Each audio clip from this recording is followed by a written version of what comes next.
Hello, dear students. Here we are with the new topic, and the name of the topic is motion in one dimension. First of all, we just want to understand that in physics we are having several different branches, like mechanics will be there, beta, which we are going to study in class 11th. Thermodynamics is a different branch. Electromagnetics, electrostatics. There are electromagnetics, electromagnetics,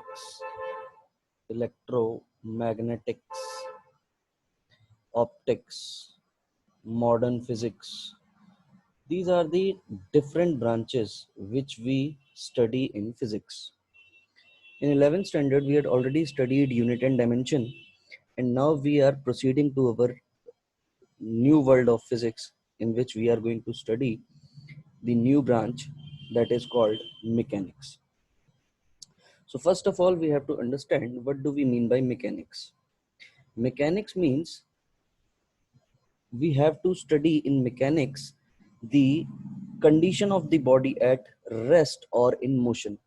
Here we are going to study about the condition of a body at rest or in motion. तो जब कभी भी कोई भी body movable होगी, तो movable होते time पर जो भी चीज की स्टडी हम करेंगे, जैसे एक फैन है बेटा, if a fan is rotating and if we are counting the number of revolution per minute or number of revolution per second, this is the conditions which we are studying. कितनी velocity से वो fan घूम रहा है, मैं अगर walk पर जा रहा हूँ रोज, तो मैं किस किस velocity से मूव कर रहा हूँ, कितने एक्सेलरेशन से मूव कर रहा हूँ, ट्रेन चलती है या बाइक चलती है. तो देयर आर सेवरल कंडीशंस जिन कंडीशंस को हमें स्टडी करना होता है. कैसी कंडीशंस? जैसे मान लीजिए अगर मैं चल रहा हूँ, तो ऑब्वियस सी बात है मेरे पास एक चीज है जिसको हम बोलते हैं वेलोसिटी.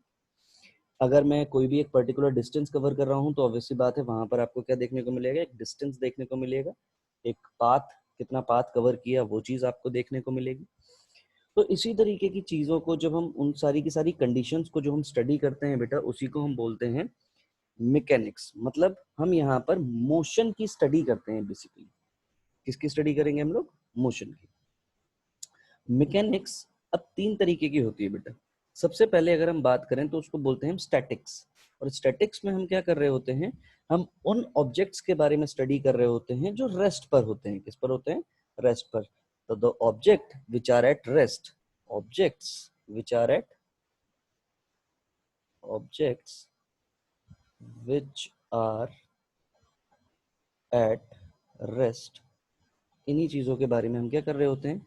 स्टडी कर रहे होते हैं. और वही चीज हमें क्या पता चलती है बेटा? उसी को हम बोलते हैं स्टैटिक्स. क्या बोलते हैं? स्टैटिक्स. नेक्स्ट अगर हम बात करें काइनामेटिक्स की, तो काइनामेटिक्स क्या है? स्टैटिक्स में जो भी हमारा ऑब्जेक्ट रेस्ट पर होगा उसकी स्टडी करेंगे. काइनामेटिक्स में हम लोग मोशन ऑफ द ऑब्जेक्ट की स्टडी करते हैं, लेकिन हम यहाँ पर रीजन नहीं कंसिडर करते हैं. जैसे कि ये हमें भी पता है कि अगर मैं चल रहा हूँ, तो मैं किसी ना किसी एक पर्टिकुलर फोर्स की वजह से चल रहा हूँ, मेरे पास एनर्जी है, उस एनर्जी की वजह से चल रहा हूँ. तो क्या रीजन है मेरे चलने का या किसी भी बॉडी के मूव होने का? We are not going to study about the reason. तो उस ब्रांच को हम बोलते हैं काइनेमेटिक्स. मतलब सिर्फ हम क्या नहीं जानेंगे, रीजन नहीं जानेंगे. तो सर ये कैसे पता चलेगा कि हम काइनेमेटिक्स पढ़ रहे हैं या हम डायनामिक्स पढ़ रहे हैं? क्योंकि डायनामिक्स में हमें उस रीजन को भी क्या करना पड़ेगा बेटा? कंसिडर करना पड़ेगा. तो सिंपल सी बात यह है, जिस दिन से हम लोग फोर्स के बारे में पढ़ना शुरू कर देंगे, इसका मतलब ये है कि अब हम रीजन के बारे में भी पढ़ रहे हैं. क्यों? क्योंकि किसी बॉडी के ऊपर जब आप फोर्स लगाते हैं, तो वो बॉडी क्या कर रही होती है? अपनी स्टेट को चेंज कर रही होती है, मोशन में आ रही होती है. तो ऑब्वियस सी बात है, फोर्स से पहले तक की हम जो भी पढ़ाई करेंगे बेटा, all that study is related with your topic name kinematics. मतलब हम यहाँ पर किसके बारे में पढ़ने की कोशिश करेंगे? काइनेमेटिक्स के बारे में पढ़ने की कोशिश करें. तो हमारे जैसे कि टॉपिक का नाम ही है मोशन इन वन डायमेंशन. अब सिंपल सी बात ये है, वन डायमेंशन का क्या मतलब है बेटा? We all know that there are three dimensions, that is X, Y and Z. These are the three dimensions. तो we in this we are going to study about motion in one dimension, मतलब एक single dimension में अगर कोई body move कर रही है तो उसकी स्टडी को जो हम करेंगे उसको उसी उसी के बारे में हम इस टॉपिक में पढ़ने वाले हैं। तो बेसिकली कोई भी जो बॉडी होती है वो बॉडी आपकी 3 डायमेंशंस में चलती है। जैसे कि अगर मान लीजिए मैं एक रोड पर चल रहा हूं, तो रोड पर चल रहा हूं मतलब मेरी सिर्फ और सिर्फ एक्स डायरेक्शन चेंज हो रही है। कौन सी डायरेक्शन चेंज हो रही है? X direction. यानी कि ये मेरी बॉडी का मोशन कैसा है? ये मेरी बॉडी का मोशन इन वन डायमेंशन है। अगर मान लीजिए यही आपने कोई बॉल फेंकी किसी एक पर्टिकुलर जगह से, यहाँ पर एक प्लेयर था, उसने क्रिकेट की बॉल फेंकी और यहाँ पर इस बॉल को कैच किया गया, तो ऑब्वियस सी बात है बेटा, यहाँ पर एक्स भी चेंज हो रहा है और आपका वाई भी चेंज हो रहा है, मतलब दोनों ही आपके कोऑर्डिनेट्स चेंज हो रहे हैं। तो अगर सिर्फ और सिर्फ किसी भी बॉडी का सिंगल कोऑर्डिनेट चेंज हो रहा है, यानी कि that is motion in one dimension. अगर दोनों डायमेंशंस चेंज हो रहे हैं, मतलब एक्स एक्सिस में भी बॉडी के कंटिन्यूसली वो अपने एक्स कोऑर्डिनेट को भी चेंज कर रही है और वाई कोऑर्डिनेट को भी चेंज कर रही है, यानी कि ये जो स्टडी होगी बेटा, this is called as motion in 2 dimension. Motion in 3 dimension क्या होगा? जैसे मान लीजिए कोई भी बर्ड है, वो बर्ड पहले यहाँ पर है, फिर यहाँ से यहाँ पहुंच गई, फिर यहाँ से यहाँ पहुंच गई, फिर यहाँ से यहाँ पहुंच गई, फिर यहाँ से यहाँ पहुंच गई, मतलब ये 2D प्लेन है बेटा, तो it is very difficult to explain you the 3 dimensions. Like if a body is over here, इसका मतलब ये है कि यहाँ पर एक्स कोऑर्डिनेट इसका अलग है, वाई कोऑर्डिनेट अलग है और इसका जेड कोऑर्डिनेट अलग है। अगर कोई भी बॉडी यहाँ पर है, मतलब अगर किसी भी बॉडी के तीनों डायमेंशंस चेंज हो रहे हैं, इसका मतलब ये है कि उस बॉडी का जो मोशन है वो मोशन आपका 3 डायमेंशन में। कितने डायमेंशन में? 3 डायमेंशन में। अब ये कैसे पता करेंगे कि कौन सी बॉडी रेस्ट पर है और कौन सी बॉडी मोशन में है? तो बेटा सिंपल सी बात कि अगर मान लीजिए जैसे मेरा एक फोन रखा हुआ है, तो वो मेरा फोन मेरे आसपास की चीजों के रिस्पेक्ट में कहाँ पर है? अपनी पोजीशन को ना चेंज करे। तो कोई भी बॉडी जो अपनी बॉडी क्या नहीं कर रही होगी? पोजीशन को ना चेंज करे विद रिस्पेक्ट टू सराउंडिंग, मतलब सराउंडिंग के कंपैरेटिव वो अपनी पोजीशन ना चेंज करे। जैसे कि अगर मान लीजिए आपका कहीं वॉलेट रखा है, तो वॉलेट रखा है, that wallet is not changing its position with respect to surrounding, इसका मतलब वो किस पे है बेटा? रेस्ट पर है। अगर कोई भी बॉडी अपनी पोजीशन को चेंज करती है with respect to the surrounding, उसी को हम क्या बोलते हैं बेटा? कि बॉडी इज इन मोशन। तो मोशन का मतलब क्या हो गया? अगर बॉडी सराउंडिंग के रिस्पेक्ट में अपनी पोजीशन को चेंज करती है, इसका मतलब ये है बॉडी इज इन मोशन। और अगर बॉडी चेंज नहीं कर रही है, do not change its position with respect to the surrounding, तो इसका मतलब ये है बॉडी हमारी किस पे है? रेस्ट पर है। As I had already told you, one dimensional motion क्या होता है? वन डायमेंशन मोशन मतलब अगर किसी भी बॉडी का सिर्फ एक सिंगल कोऑर्डिनेट चेंज हो रहा होगा, तो इसका मतलब ये है वो बॉडी होगी वन डायमेंशन में। जैसे कि स्कूटर जो हमारा चल रहा है, बाइक चलती है, ट्रेन चलती है, ये सब वन डायमेंशन मोशन है बेटा। एरोप्लेन है वो सीधा अगर उड़ रहा है, एक बार टेक ऑफ करने के बाद वो सीधे सीधे जब उड़ रहा होता है, तो उसका भी मोशन हम कैसा मानते हैं? वन डायमेंशन मोशन मानते हैं। किसी बंदे ने कोई बॉल फेंकी, यानी कि throwing a ball from one player to another, वहां पर जो आपको मोशन मिलता है वो आपका 2 डायमेंशनल मोशन होता है। और 3 डायमेंशनल मोशन क्या हो गया? जैसे कि आपकी बर्ड जो फ्लाई कर रही होती है, तो वो अपनी हर पर्टिकुलर पोजीशन में एक्स कोऑर्डिनेट, वाई कोऑर्डिनेट और जेड कोऑर्डिनेट चेंज कर रही होती है। मॉस्किटो, घर में अगर मॉस्किटो है तो ऑब्वियसली बात है, पहले वो चारपाई के किसी एक कोने पर होगा, फिर चारपाई के नीचे भी चला जाएगा, चारपाई के ऊपर भी आ जाएगा, बेड से पंखे के ऊपर भी चला जाएगा, पंखे के नीचे भी आ जाएगा। तो वो एक्स वाई जेड तीनों ही कोऑर्डिनेट्स क्या कर रहा है? कंटिन्यूअसली चेंज कर रहा है। तो यानी कि जो मॉस्किटो, फ्लाइंग मॉस्किटो है, उस फ्लाइंग मॉस्किटो का मोशन कैसा हो गया बेटा? 3 डायमेंशनल मोशन। नेक्स्ट अगर हम बात करें तो हमें रेस्ट और मोशन, ये दोनों ही चीजें जो हैं, ये दोनों ही बातें हमें समझ में आई बेटा। कि रेस्ट का मतलब क्या है? अगर कोई भी बॉडी अपनी सराउंडिंग के रिस्पेक्ट में पोजीशन नहीं चेंज कर रही है, तो इसका मतलब ये है कि वो बॉडी किस पे? वो बॉडी आपकी रेस्ट पे है। और अगर वो चेंज कर रही है सराउंडिंग के रिस्पेक्ट में, तो इसका मतलब ये है कि वो बॉडी हमारी किसमें? मोशन में है। ठीक। अब वन डायमेंशन मोशन को, ये जो हमारा वन डायमेंशन मोशन है, मोशन इन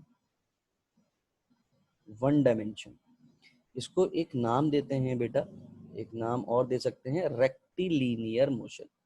कैसा मोशन है ये? Rectilinear motion. तो अगर कोई बोले मोशन इन वन डायमेंशन या फिर रेक्टिलिनियर मोशन, इन दोनों का ही मतलब क्या है, इन दोनों का मतलब बिल्कुल सेम है। रेक्टिलिनियर की जगह ट्रांसलेटरी मोशन भी बोलते हैं इसको, ट्रांसलेटरी मोशन। तो अगर कोई बोल रहा है the body is performing translatory motion, यानी कि वो एक डायमेंशन में चल रही है, यानी कि या तो एक्स कोऑर्डिनेट उसका सिर्फ चेंज हो रहा है, या सिर्फ वाई कोऑर्डिनेट चेंज हो रहा है, या फिर उसका सिर्फ जेड कोऑर्डिनेट चेंज हो रहा है, तो उसको हम या तो रेक्टिलिनियर मोशन बोलेंगे या फिर ट्रांसलेटरी मोशन बोलेंगे।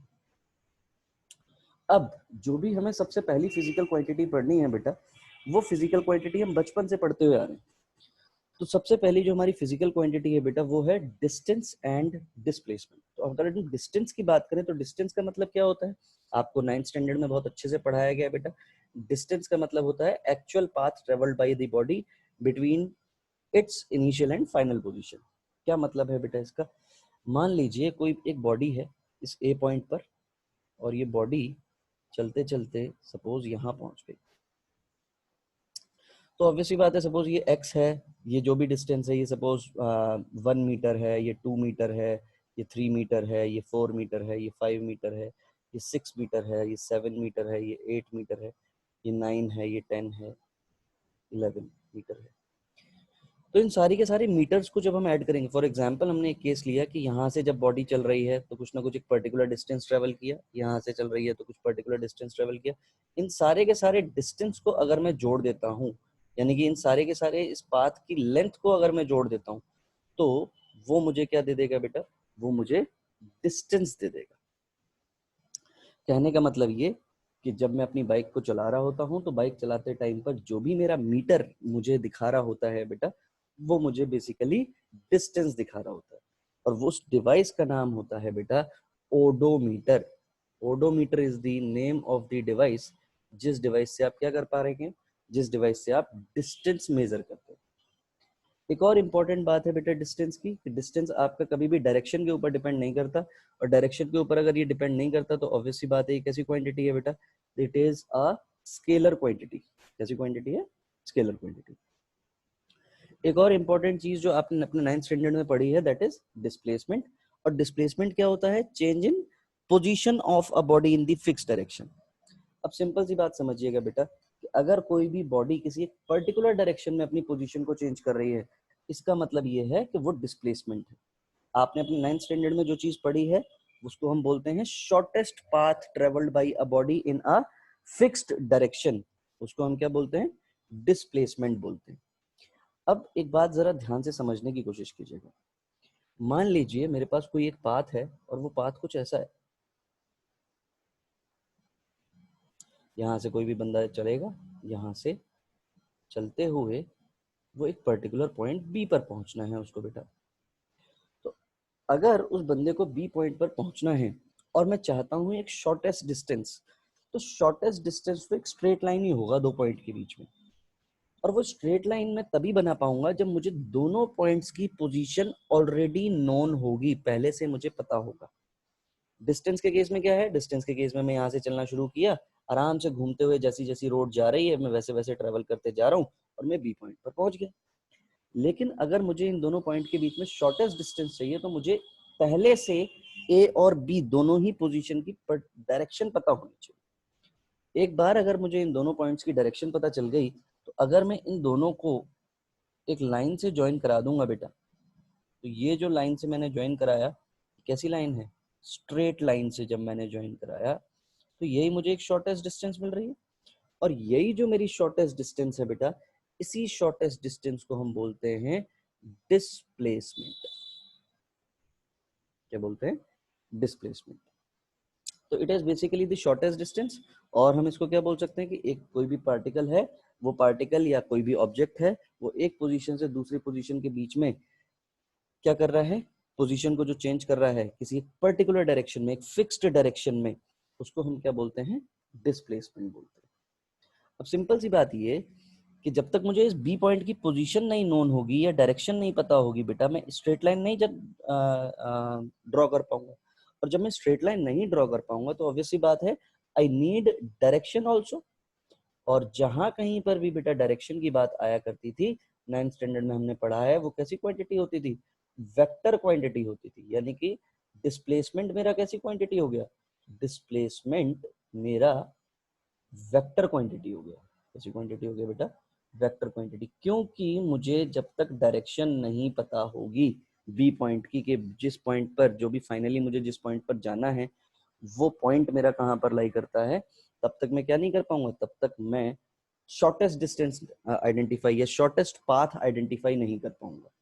तो ये सबसे पहली कैरेक्टरिस्टिक हो गई डिस्प्लेसमेंट की। डिस्प्लेसमेंट कैसी क्वांटिटी है बेटा? Displacement is a vector quantity. और डिस्टेंस आपकी कैसी क्वांटिटी थी?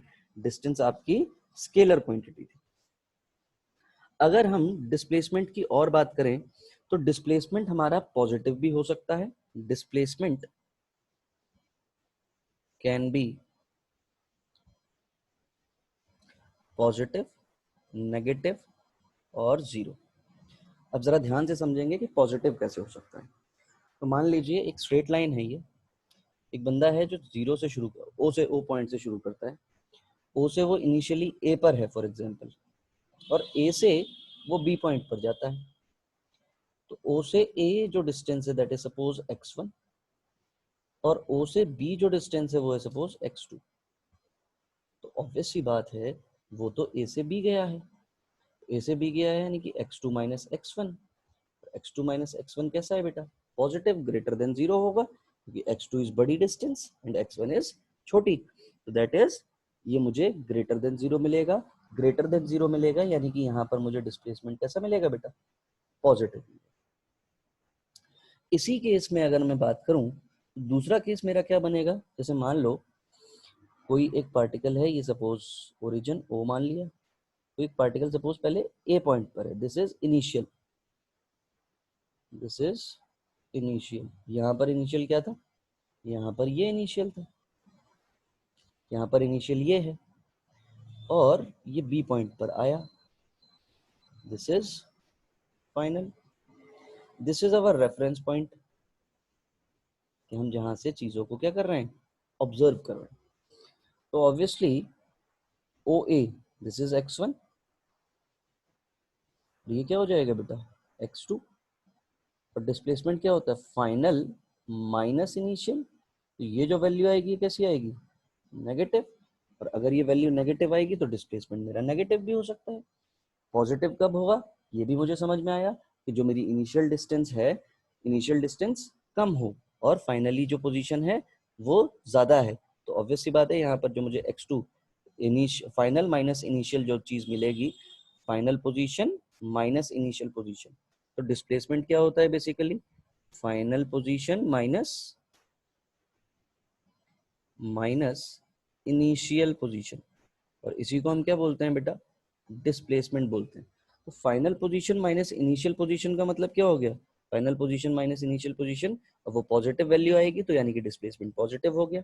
यही वैल्यू अगर नेगेटिव आ जाएगी तो यानी कि वो नेगेटिव हो गया। जीरो कब होगा? जब वो बंदा रेस्ट पर होगा। तो डिस्प्लेसमेंट जीरो कब होगा? डिस्प्लेसमेंट जीरो तभी होगा जब कोई भी आपका ऑब्जेक्ट है वो ऑब्जेक्ट किस पर हो? रेस्ट पर हो।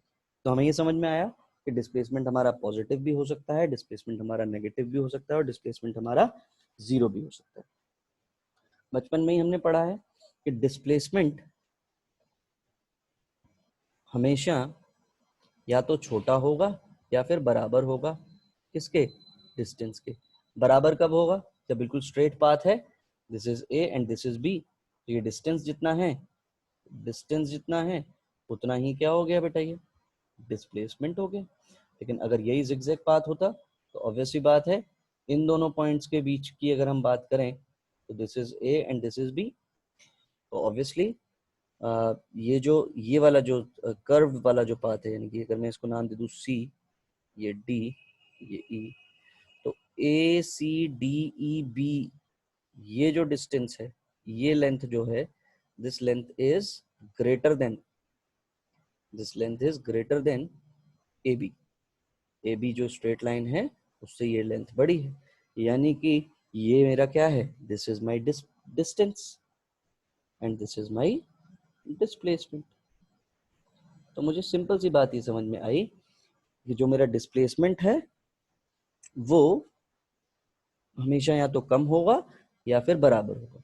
एक बात और मुझे ये समझ में आई, ये कैरेक्टरिस्टिक समझ में आई किसकी, डिस्प्लेसमेंट की, कि डिस्प्लेसमेंट मेरा क्या हो सकता है, डिस्प्लेसमेंट मेरा हमेशा कम होगा या फिर बराबर होगा किसके, डिस्टेंस के।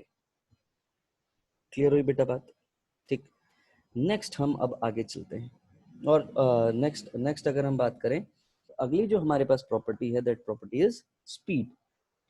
ये भी हमने 9th स्टैंडर्ड में पढ़ी थी बेटा, लेकिन अब थोड़ी सी डेफिनेशंस को हमें चेंज करना पड़ेगा। 9th स्टैंडर्ड में जो हमने पढ़ी that was distance travelled per unit time, लेकिन अब हम जो भी बात करेंगे बेटा वो कुछ ऐसे बात किया करेंगे। रेट ऑफ चेंज वर्ड याद आ रहा होगा, और रेट ऑफ चेंज वर्ड से एक चीज आपको ध्यान आनी चाहिए, दैट इज डिफरेंशिएशन।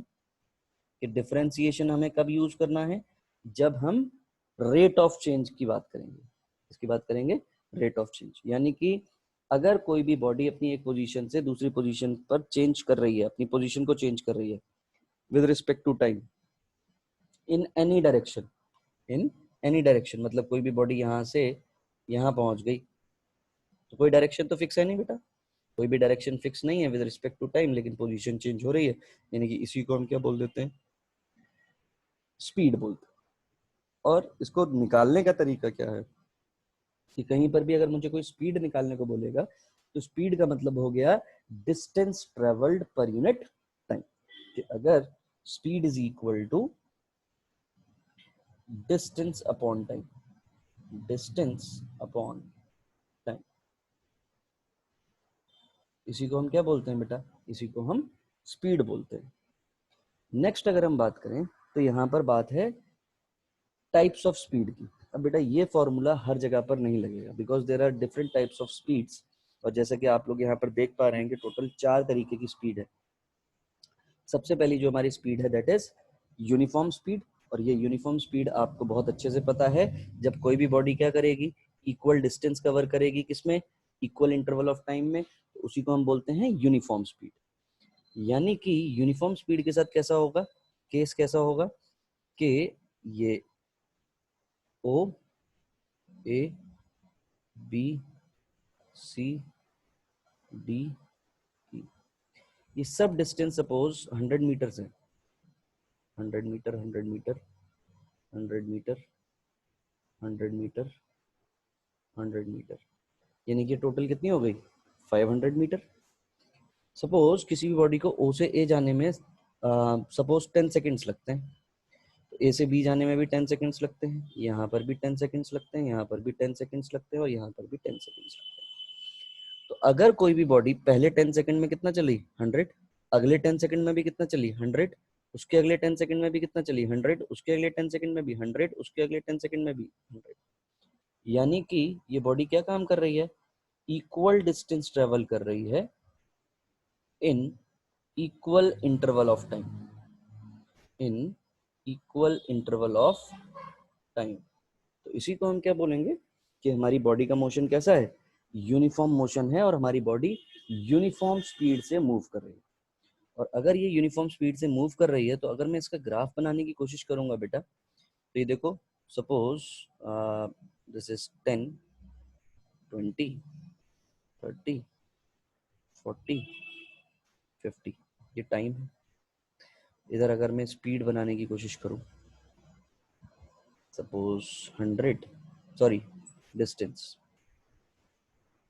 100 200 300 400 500, तो पहले 10 सेकंड में 100 मीटर, दूसरे 10 सेकंड में 200 पर पहुंच गया, तीसरे में 300 पर पहुंच गया, उसके बाद 400, उसके बाद 500, ऐसे ही पहुंचे। जब हम इन पॉइंट्स को ज्वाइन करेंगे तो कैसा ग्राफ आएगा बेटा, स्ट्रेट लाइन ग्राफ आएगा। यानी कि अगर कोई भी बॉडी यूनिफॉर्म स्पीड में चल रही है, किसमें चल रही है, यूनिफॉर्म स्पीड, तो यूनिफॉर्म स्पीड में distance time graph, distance time graph will be a straight line inclined at certain angle, और we can say fixed angle. अब यहां पर एक चीज ध्यान से देखिएगा बेटा, स्पीड इज इक्वल टू क्या होता है? Speed is equal to distance upon time, ऐसा ही फॉर्मूला पढ़ा है हमने। तो अगर मैं कहीं पर भी डिस्टेंस देखूं और कहीं पर भी टाइम देखूं, जैसे ये जो डिस्टेंस है कितनी है 300 और ये टाइम कितना है 30, तो यानी कि ये स्लोप ही तो हो गई परपेंडिकुलर अपॉन बेस, यानी कि ये कितना आया 10 मीटर पर सेकेंड। यहां पर अगर मैं चेक करूंगा इसको तो देखो 500, ये है 500 और ये है 50, यानी कि 500 अपॉन 50, यानी कि ये कितना आया 10 मीटर पर सेकेंड। मतलब ये कैसी स्पीड आ रही है, हर जगह पर हर इंस्टेंट पर आपको ये चीज कैसी मिलने वाली है, सेम मिलने वाली है। तो ये हम क्या निकाल रहे हैं, ये हम स्लोप निकाल रहे हैं। क्या निकाल रहे हैं बेटा, स्लोप। तो यही जो मुझे स्लोप की वैल्यू जो हर जगह पर कैसी मिल रही है, सेम मिल रही है, इसी को हम क्या बोलेंगे कि हमारी बॉडी कैसे चल रही है, यूनिफॉर्म स्पीड से चल रही है। तो हम सीधे सीधे यूनिफॉर्म स्पीड के लिए एक बात लिख सकते हैं कि slope never changes, never changes for distance time graph, distance time graph, distance time graph के लिए स्लोप चेंज नहीं होती। स्लोप चेंज नहीं होती मतलब speed remains same, speed remains same. Speed कैसे रहने वाली है, सेम रहने वाली है किसी भी पर्टिकुलर टाइम पर। अगर आप देखिए वेरिएबल स्पीड क्या होगी, वेरिएबल स्पीड बेटा ये हमारा रोज जो हम मोशन कर रहे होते हैं दैट इज वेरिएबल स्पीड। पहले बाइक हमने स्टार्ट की और स्टार्ट करके हम किसी एक पर्टिकुलर पॉइंट पर पहुंचे, हमारी बाइक की स्पीड थी सपोज 40 किलोमीटर पर आवर। अब कहीं पर जाम लगा हुआ है तो ऑब्वियसली बात है वहां पर हमारी स्पीड क्या रहने वाली है, कम रहने वाली है, जैसे कि 10 किलोमीटर पर आवर। कहीं पर रेड लाइट आ गई तो ऑब्वियसली बात है वहां पर हमें रुकना पड़ेगा, यानी कि वहां पर स्पीड कितनी होगी, जीरो। यानी कि हर जगह पर आपकी स्पीड क्या हो रही है, चेंज हो रही है। यानी कि आप क्या कर रहे हैं, आप अनइक्वल डिस्टेंस ट्रेवल कर रहे हैं इक्वल इंटरवल ऑफ टाइम में। क्यों, क्योंकि जहां पर आप रुक गए, रेड लाइट थी, वहां पर तो आप 5 मिनट के लिए रुके हुए या 2 मिनट के लिए रुके हो, तो तब तो ट्रेवलिंग कर नहीं रहे। तो वो 2 मिनट में आपका डिस्टेंस डिस्टेंस कितना हो गया, जीरो। जब आपको बिल्कुल खाली रोड मिल रही थी तो वही 2 मिनट में आपने बहुत लंबे डिस्टेंस ट्रेवल कर लिया होगा शायद। और अगर 10 किलोमीटर पर आवर वाला जो केस था वहां पर आपने पहले वाले केस से कम डिस्टेंस ट्रेवल किया होगा। तो अनइक्वल डिस्टेंस ट्रेवल कर रहे हैं आप इक्वल इंटरवल ऑफ टाइम में। तो ऐसे इस तरीके की स्पीड को हम क्या बोलते हैं, वेरिएबल स्पीड बोलते हैं। जो रोज हम चल रहे होते हैं, कहीं पर भी अपनी बाइक उठाई और हमने चलना शुरू किया, तो बेसिकली जो हमारा रियलिस्टिक जो मोशन होता है या रियलिस्टिक जो स्पीड होती है वो हमारी वेरिएबल स्पीड ही होती है। ठीक, अब बात करते हैं most important that is average speed की। और ये बहुत ही इंपॉर्टेंट है बेटा, एवरेज स्पीड। अगर मैं एवरेज स्पीड की बात करूं तो एवरेज स्पीड का क्या मतलब है, ध्यान से समझिएगा। कभी भी वर्ड एवरेज मिले तो एवरेज का मतलब मीन मत समझिएगा। यहाँ पर एवरेज स्पीड का मतलब है टोटल, इसका फॉर्मूला है सीधा सीधा, total distance travelled upon total time taken. जहां कहीं पर भी आपसे एवरेज स्पीड निकालने की बात करेगा वहां आपको यही फॉर्मूला लगाना है और यही आपको एवरेज देगा। तो सिंपल सी बात आपको ये ध्यान रखना है कि एवरेज स्पीड का मतलब क्या है, it is defined as the ratio of total distance travelled to the total time taken. जैसे फॉर एग्जांपल मान लीजिए कोई एक पार्टिकल है और वो पार्टिकल मूव कर रहा है, कैसे, सपोज यहां से ए बी सी, ये सपोज 3 पॉइंट है, ये डिस्टेंस सपोज S1, ये S2 और ये S3, और इन सबकी वेलोसिटी अलग अलग है, सॉरी स्पीड अलग अलग है, that is V1 V2 V3।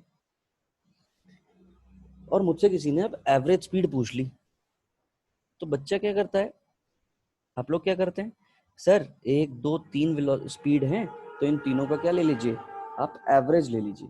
लेकिन ऐसा नहीं होता है बेटा। एवरेज स्पीड का फॉर्मूला क्या है, टोटल डिस्टेंस ट्रेवल। तो what is the total distance, total distance is S1 plus S2 plus S3। What is the total time taken? तो स्पीड इज इक्वल टू क्या होता है, डिस्टेंस अपॉन टाइम। तो time is equal to क्या हो जाएगा, तो T1 अगर मैं यहाँ से निकालूंगा तो T1 will be distance upon speed. यहाँ से T2 अगर मैं निकालूंगा तो डिस्टेंस अपॉन स्पीड। यहाँ से T3 अगर मैं निकालूंगा तो डिस्टेंस अपॉन स्पीड, यानी कि T1 plus T2 plus T3, यही हो गया मेरा टोटल टाइम। बस इसी फॉर्मूले को अब कैसे लिख देना है आपको, S1 plus S2 plus S3 upon S1 upon V1, S2 upon V2, S3 upon V3। यही हमारी क्या हो गई, एवरेज स्पीड का फॉर्मूला हो गया। तो कुल मिलाकर यहाँ पर अगर मुझे वेलोसिटीज दी गई थी तो मैंने इस तरीके से डिटरमाइन करना है। अगर मान लीजिए कोई मुझे ये बोलता है कि ये 3 पॉइंट हैं, 3 से ज्यादा भी हो सकते हैं बेटा, A, B और ये C। कोई बॉडी O से A जो चली वो V1 वेलोसिटी से चली, यहाँ पर V2 से चली और यहाँ पर V3 से चली। यहाँ पर टाइम सपोज T1 लगा, यहाँ पर टाइम सपोज T2 और यहाँ पर टाइम सपोज T3 लगा। तो ऑब्वियस सी बात है फॉर्मूला अपना क्या रहने वाला है, formula is not going to change. यहाँ पर देखो डिस्टेंस हमने S1 S2 S3 गिवन था और वेलोसिटी गिवन थी। अब यहाँ पर क्या गिवन है, वेलोसिटी गिवन है और क्या गिवन है बेटा, टाइम गिवन है। तो यहाँ पर अगर मुझे डिस्टेंस निकालनी होगी तो डिस्टेंस क्या हो जाएगी, यहाँ पर देखो V1 इंटू T1, ये S1 हो गया। S2 क्या हो जाएगा, V2 into T2।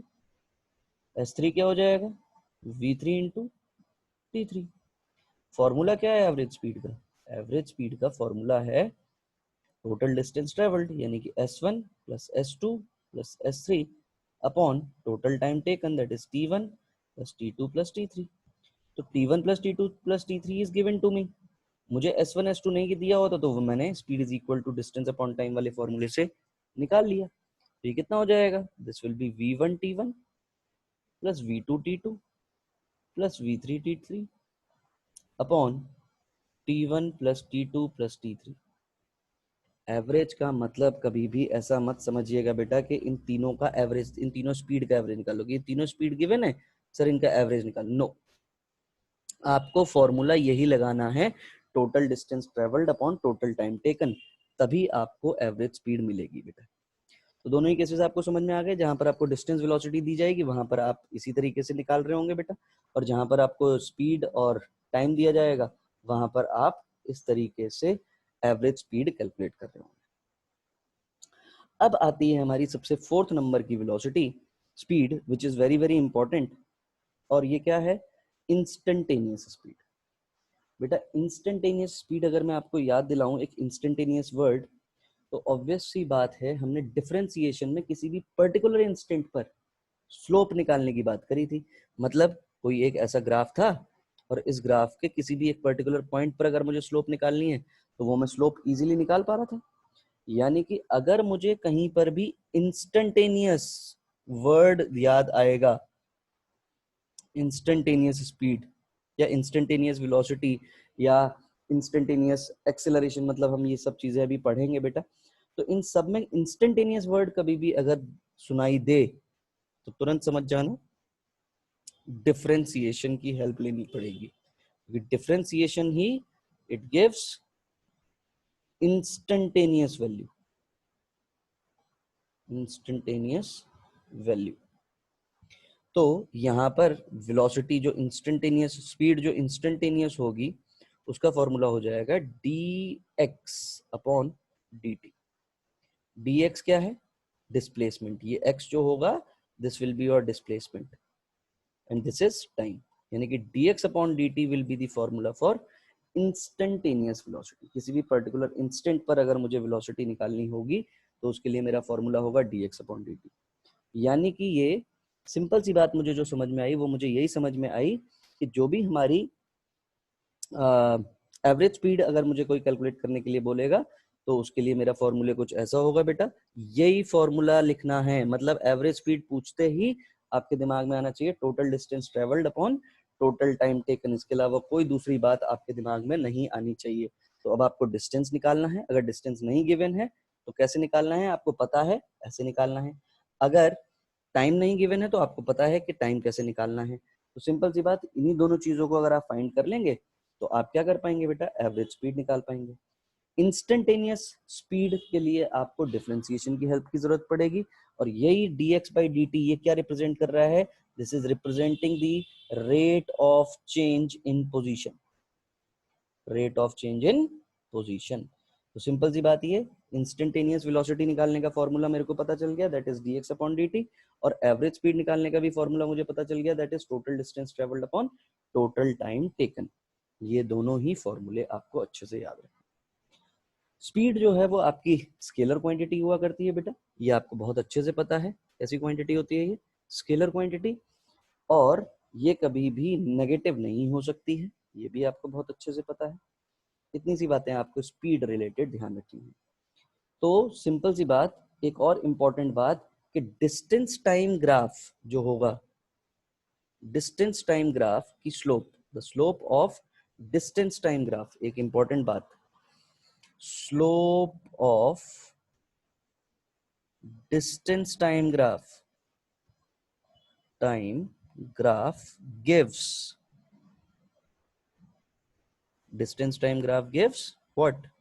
Gives you speed, because बेटा देखो dx, x क्या है? डिस्प्लेसमेंट, और ये क्या है? टाइम।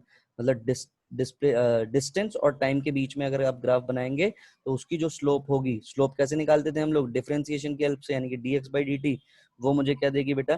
स्पीड देगी। आपको ये बात बिल्कुल अपने दिमाग में फिट कर लेनी है कि डिस्टेंस टाइम का जो ग्राफ होगा उस ग्राफ की स्लोप आपको स्पीड दे रही होगी।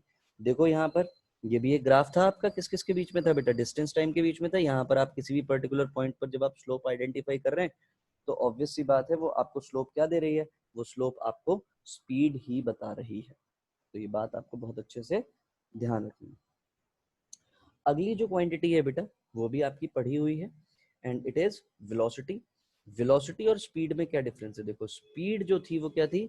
Change in position in any direction, in any direction. लेकिन वेलोसिटी में देखो बेटा क्या होगा? Change in position of an object with respect to time in a particular direction. और कोई भी चीज पर्टिकुलर डायरेक्शन में मतलब अब डिस्टेंस की बात नहीं होगी, अब बात किसकी होगी बेटा? डिस्प्लेसमेंट की बात होगी। यानी कि यहाँ पर अगर मुझसे कोई वेलोसिटी का फॉर्मूला पूछ ले तो वेलोसिटी इज इक्वल टू, मैं क्या लिख पाऊंगा बेटा? Displacement upon time, displacement upon time. क्योंकि पोजीशन का चेंज पर्टिकुलर डायरेक्शन में मतलब डिस्प्लेसमेंट, और पोजीशन का चेंज किसी भी डायरेक्शन में मतलब डिस्टेंस। तो सिंपल सी बात ये कि यहाँ पर जो मेरी बात होगी वो डिस्टेंस रिलेटेड होगी, और यहाँ पर जो मेरी बात हो रही होगी बेटा वो डिस्प्लेसमेंट रिलेटेड होगी। यूनिफॉर्म वेलोसिटी, सिंपल सी बात, यूनिफॉर्म स्पीड क्या था? Equal distance in equal interval of time. तो यूनिफॉर्म वेलोसिटी क्या होगी? Equal displacement in equal interval of time. तो यहाँ पर भी जो हमारा ग्राफ बनेगा वो ग्राफ कुछ ऐसे ही बनेगा, स्ट्रेट लाइन। यहाँ पर अब क्या आ जाएगा? डिस्टेंस की जगह बेटा डिस्प्लेसमेंट आ जाएगा, और यहाँ पर टाइम आ जाएगा। तो straight line graph will show कि भैया ये जो मोशन है ये यूनिफॉर्म वेलोसिटी से मूव कर रही है, कोई भी बॉडी किससे मूव कर रही है? यूनिफॉर्म वेलोसिटी से। तो ये बात आपको ध्यान रखनी है। वेरिएबल वेलोसिटी क्या हो जाएगी? अब ये वेरिएबल वेलोसिटी का मतलब हो गया कि सिंपल सी बात, वेलोसिटी चेंज हो जाए। और वेलोसिटी दो तरीके से चेंज हो सकती है, क्योंकि वेलोसिटी कैसी क्वांटिटी है? वेलोसिटी आपकी वेक्टर क्वांटिटी है बेटा, वेक्टर क्वांटिटी। तो इसके पास क्या होगा? मैग्नीट्यूड भी होगा और डायरेक्शन भी होगी, दोनों चीजें होगी। तो अगर आप वेलोसिटी का मैग्नीट्यूड चेंज कर दें या फिर आप उसकी डायरेक्शन चेंज कर दें, दोनों ही केस में आपकी वेलोसिटी चेंज हो रही है। तो या तो स्पीड चेंज हो रही है, स्पीड क्या है? Speed is basically, speed is, उसको हम ये भी बोल सकते हैं मैग्नीट्यूड ऑफ वेलोसिटी। जो भी वेलोसिटी का मैग्नीट्यूड होगा वही क्या होगी? स्पीड होगी। तो या तो स्पीड चेंज हो रही हो, या फिर उस बॉडी की डायरेक्शन चेंज हो रही हो, या फिर दोनों एक साथ चेंज हो रहे हो। तो इसका मतलब ये है बॉडी कैसे चल रही है? वेरिएबल वेलोसिटी से चल रही है। कैसी वेलोसिटी से चल रही है बेटा? वेरिएबल वेलोसिटी से। ठीक। नेक्स्ट अगर हम बात करें बेटा, तो next is average velocity. Average velocity, और एवरेज वेलोसिटी क्या होती है?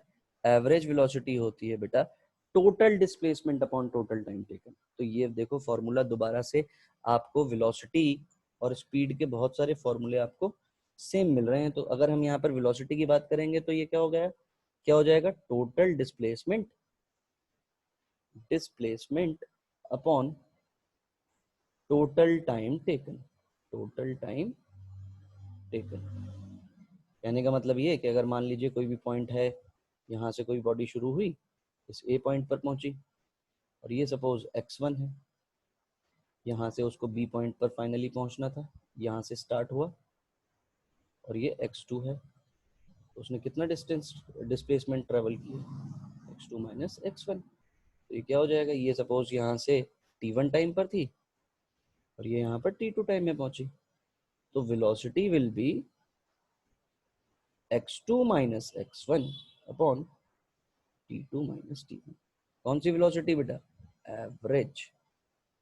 तो एवरेज वेलोसिटी निकालने का फॉर्मूला क्या आ गया मेरे पास, एवरेज वेलोसिटी निकालने का टोटल डिस्प्लेसमेंट। तो मैंने डिस्प्लेसमेंट की भैया t1 टाइम पर बॉडी यहाँ थी, t2 टाइम पर बॉडी यहाँ पहुंच गई, तो बताओ कितने का डिस्प्लेसमेंट हुआ। तो सर एक ओरिजिन हमने माना, एक रेफरेंस पॉइंट माना, यहाँ से ये जो डिस्टेंस थी ये x1 थी, यहाँ से ये जो डिस्टेंस थी ये x2 थी, x2 में से फाइनल में से इनिशियल पोजीशन को मैंने माइनस कर दिया, तो मुझे टोटल डिस्प्लेसमेंट मिल गया, और उसी को टाइम से डिवाइड कर दिया, यानी कि मुझे ये क्या मिल गया बेटा, मुझे ये एवरेज वेलोसिटी का फॉर्मूला मिल गया। यहीं पर इंस्टेंटेनियस वेलोसिटी की अगर मुझसे कोई बात करेगा बेटा, तो इंस्टेंटेनियस वेलोसिटी की अगर हम बात करें, तो इंस्टेंटेनियस वेलोसिटी यानी कि dx बाई dt। अब यहाँ पर ये x क्या हो जाएगा, यहाँ पर ये डिस्प्लेसमेंट हो जाएगा। तो बेटा इस चीज से कंफ्यूज नहीं होना है कि सर x डिस्प्लेसमेंट भी होता है और x ही आपका डिस्टेंस होता है। तो जहां पर हमें डिस्प्लेसमेंट की बात करेंगे बेटा, वहां पर हम x जो है अपना डिस्प्लेसमेंट मानेंगे, जहां हम स्पीड रिलेटेड बात करेंगे वहां पर x हमारा क्या होगा, वो x हमारा डिस्टेंस होगा। तो कुल मिलाकर हमें बहुत सारी चीजें आज समझ में आई बेटा, डिस्टेंस डिस्प्लेसमेंट की बातें समझ में आई हमें, एवरेज स्पीड, स्पीड कितने तरीके की होती है वो बात समझ में आई हमें, वेलोसिटी कितने तरीके की होती है वो बात समझ में आई हमें, कैसे हम अलग अलग वेलोसिटीज अलग अलग स्पीड कैलकुलेट कर सकते हैं, वो सारी हमें बातें समझ में आई। बाकी चीजें हम लोग नेक्स्ट क्लास में देखेंगे। Thank you so much.